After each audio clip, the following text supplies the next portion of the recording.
Assalamualaikum, balik lagi di channel Bidan dan Bi. Hari ini aku bakal ngebahas tentang menyusui, yaitu persiapan menyusui. Nah, tapi sebelumnya yang belum subscribe dulu dan like untuk dukungan kalian pada channel YouTube Bidan dan Bi ini. Dan jangan lupa juga untuk diklik tombol loncengnya.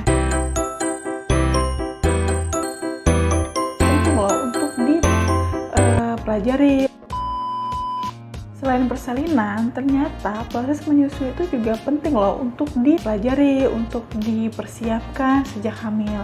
Jadi supaya nanti tuh proses menyusuinya itu berjalan dengan lancar. Setiap ibu itu pasti ingin memberikan ASI eksklusif untuk bayinya. Nah, tapi menjadi ibu menyusui itu ternyata nggak gampang loh, nggak mudah yang diperkirakan gitu, yang tinggal kalau misalkan bayi lahir tinggal disusuin aja gitu, nggak seperti itu ternyata. Dan ini harus dipersiapkan sebelum si dede itu lahir. Jadi nanti kalau misalkan si dede itu udah lahir, si ibu itu udah siap untuk menyusui. Dan kalau misal terjadi sesuatu, si ibu itu udah tahu itu kenapa, terus harus di mana. Nah, itu pentingnya untuk persiapan menjelang menyusui. Jadi tonton video ini sampai selesai ya.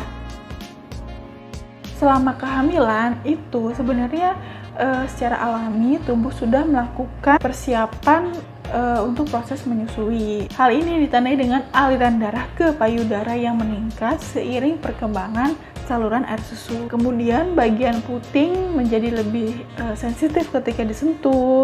Terus ukuran payudara menjadi lebih besar, bagian areola tampak semakin gelap, serta perubahan bentuk puting. Sebagian besar nih ibu-ibu pasti ingin memberikan ASI eksklusif kepada bayinya selama 6 bulan dan dilanjutkan sampai berusia 2 tahun pastinya. Nah, manfaat ASI ini banyak loh, boleh dilihat di video aku yang ini tentang kandungan ASI yang luar biasa. Nah, selain ASI itu untuk memenuhi kebutuhan nutrisi si bayi, ternyata dengan menyusui itu akan meningkatkan ikatan antara ibu dan bayi. Nah, agar ibu dapat menyusui bayi dengan lancar dan sukses, berikut merupakan persiapan yang bisa ibu lakukan sejak masa kehamilan, yaitu yang pertama, cari tahu beragam informasi tentang menyusui. Salah satu penyebab utama dari kegagalan menyusui adalah minimnya informasi tentang proses menyusui. Untuk itu, ibu hamil wajib melengkapi diri dengan informasi penting seputar menyusui, seperti IMD, terus posisi menyusui, terus teknik perlekatan yang benar, tentang ASI perah, terus menyimpan ASI perah. Itu semua nanti akan aku bahas di video aku yang lainnya, di video aku selanjutnya. Jadi tonton juga ya. Yang kedua, cari tahu masalah yang bisa timbul selama menyusui. Selain informasi mengenai proses menyusui, kalian juga harus tahu masalah apa yang akan timbul selama menyusui itu, kayak puting lecet, terus payudara bengkak, payudara nyeri, bahkan infeksi payudara. Nah, itu juga nanti akan aku bahas di video selanjutnya ya, karena nggak mungkin aku bahas di sini, bakal panjang dan nggak bisa detail juga jadinya gitu. Nah, kalau udah tahu tentang masalah tersebut, masalah itu tadi kan jadi bisa dilakukan pencegahan biar masalah menyusui itu nggak terjadi sama kalian. Yang ketiga adalah menjaga kebersihan puting. Jadi jagalah kebersihan puting kalian selama hamil. Nah, itu cara bersihinnya itu cukup pakai kapas, terus pakai air hangat, jadi dibersih-bersihin bagian putingnya aja. Nah, itu karena kadang suka ada kayak kotoran gitu kan yang nempel, jadi supaya nanti kalau bayinya lahir, dia ketika menyusui itu enak juga, jadi kayak nggak kehalang sama kotoran di puting itu. Juga kalau misalkan mau bersihin puting ini, jangan keras-keras tuh, jangan kencang-kencang, karena nanti takutnya malah luka gitu putingnya. Jadi secara lembut aja gitu bersihinnya. Juga bersihinnya ini kalau udah masuk ke minggu ke-38 minggu usia kandungan. Karena dikhawatirkan kalau di bawah usia 38 minggu karena gesekan puting payudara menimbulkan kontraksi yang takutnya malah mengkhawatirkan kan, takutnya belum usia kandungan belum siap untuk lahir bayinya, dan karena rangsang puting itu malah jadi lahirnya bayi prematur. Jadi kalau mau bersihin puting aku saranin pas di usia kehamilan 38 minggu. Yang keempat yaitu persiapan nutrisi. Jadi nggak di masa hamil aja ya, tapi di masa menyusui pun juga nutrisi ibu juga harus diperhatikan. Yang kelima adalah membeli perlengkapan menyusui sesuai kebutuhan, kayak bra menyusui. Jadi kan karena payudara pas menyusui itu biasanya akan membesar gitu, jadi supaya bisa menopang payudara itu, jadi si ibunya bisa nyaman. Nah itu juga biasanya bagian depannya itu bisa dibuka, ditutup lagi, jadi lebih memudahkan untuk menyusui. Jadi nggak perlu dibuka semuanya branya, jadi hanya bagian depannya aja. Nah terus mungkin akan juga butuh namanya breast pad. Jadi breast pad itu adalah bantalan yang ditaruh di dalam bra. Karena kan pernah dengar mungkin kayak ASI yang melimpah gitu, jadi ASI itu bisa merembes sampai ke luar, sampai membasahi pakaian si ibu. Nah itu bisa menggunakan breast pad ini. Nah breast pad itu fungsinya itu sebagai bantalan pada payudara untuk menyerap rembesan ASI. Kalau mau menyusui di tempat umum itu perlu namanya nursing cover. Jadi nursing cover itu adalah serupa kayak celemek kayak gini.